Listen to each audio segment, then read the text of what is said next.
आप सभी को जय मसीह की। मेरे YouTube चैनल पर आप सभी का स्वागत है। आज का वचन है नीति वचन 16 अध्याय। मन की युक्ति मनुष्य के वश में रहती है, परंतु मुँह से कहना यहोवा की ओर से होता है। यहाँ पर परमेश्वर का वचन कहता है कि मन की युक्ति क्या है, मनुष्य के वश में रहती है। वह कुछ भी सोच लेता है, मन में विचार कर लेता है, लेकिन क्या है, मुँह से कहना क्या है, यहोवा की ओर से होता है। मनुष्य का सारा चाल चलन अपनी दृष्टि में पवित्र ठहरता है, परंतु यहोवा मन को तौलता है। और तीसरा वचन में कहता है, अपने कामों को यहोवा पर डाल दे, इससे तेरी कल्पनाएं सिद्ध होंगी। हम कुछ भी कार्य करते हैं तो सारा चीज़ को क्या है, यहोवा पर डाल देना है। इससे क्या है, हमारे हर एक कल्पनाएं मतलब काम क्या है, सिद्ध होगी। चौथा पद में कहते हैं, यहोवा ने सब वस्तुएं विशेष उद्देश्य के लिए बनाई हैं, वरन दुष्ट को भी विपत्ति भोगने के लिए बनाया है। सब मन की घमंडियों से यहोवा घृणा करता है। मैं दृढ़ता से कहता हूँ, ऐसे लोग निर्दोष न ठहरेंगे। अधर्म का प्रायश्चित कृपा और सच्चाई से होता है, और यहोवा के भय मानने के द्वारा मनुष्य बुराई करने से बच जाते हैं। जब किसी का चाल चलन यहोवा को भावता है, तब वह उसके शत्रुओं को भी उससे मेल कराता है। अन्याय के बड़े लाभ से न्याय से थोड़ा ही प्राप्त करना उत्तम है। मनुष्य मन में अपने मार्ग पर विचार करता है, परंतु यहोवा ही उसके पैरों को स्थिर करता है। राजा के मुंह से देवी वाणी निकलती है, न्याय करने में उसे चूक नहीं होती। सच्चा तराजू पल्ले यहोवा की ओर से होते हैं। थैली में जितने बटखरे हैं, सब उसी के बनवाए हुए हैं। दुष्टता करना राजाओं के लिए घृणित काम है, क्योंकि उनकी गद्दी धर्म ही से स्थिर रहती है।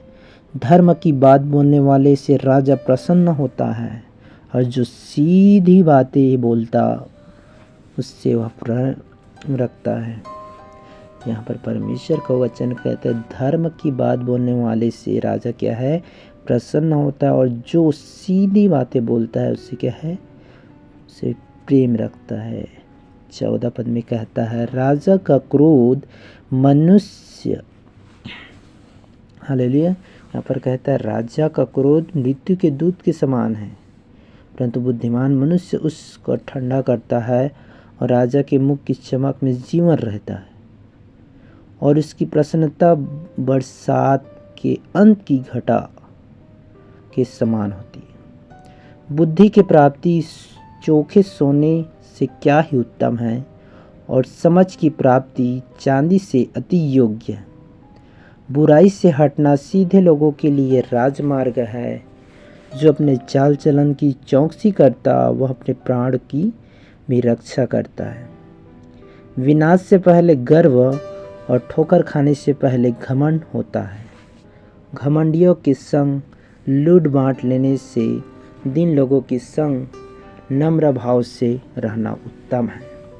जो वचन पर मन लगाता वह कल्याण पाता है, और जो यहोवा पर भरोसा रखता वह धन्य होता है। यहाँ पर परमेश्वर का वचन कहता है, जो वचन पर मन लगाता है वो क्या कहता है, कल्याण पाता है।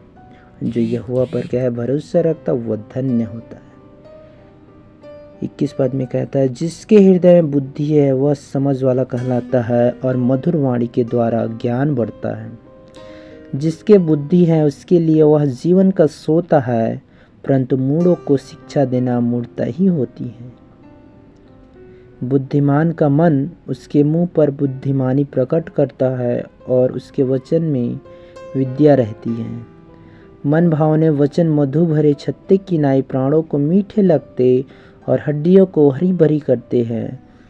ऐसा भी मार्ग है जो मनुष्य को सीधा देख पड़ता है, परंतु उसके अंत में मृत्यु ही मिलती है। परिश्रमी की लालसा उसके लिए परिश्रम करती है, उसकी भूख तो उसको उबारती रहती है। अधर्मी मनुष्य बुराई की युक्ति निकालता है, और उसके वचनों से आग लग जाती है। टेढ़ा मनुष्य बहुत झगड़े को उठाता है, और कानाफूसी करने वाला परम मित्रों में भी फूट करा देता है। उपद्रवी मनुष्य अपने पड़ोसी को फुसला कर कुमार्ग पर चलाता है। आँख मूंदने वाला छल की कल्पनाएं करता है और ओठ दबाने वाला बुराई करता है।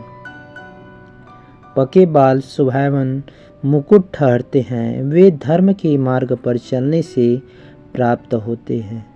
विलंब से क्रोध करना वीरता से और अपने मन को वश में रखना नगर की जीत लेने से उत्तम है। चिट्ठी डाली जाती तो है, परंतु उसको निकालना यहोवा की ओर से होता है। यहाँ पर परमेश्वर का वचन कहता है चिट्ठी तो डाली जाती है, कुछ भी चिट्ठी हम डालते, परंतु उसका निकालना, निर्णय लेना यहोवा की ओर से होता है। सो इस वचन के पढ़े जाने से प्रभु आप सभी को आशीष दे। आमीन। God bless you.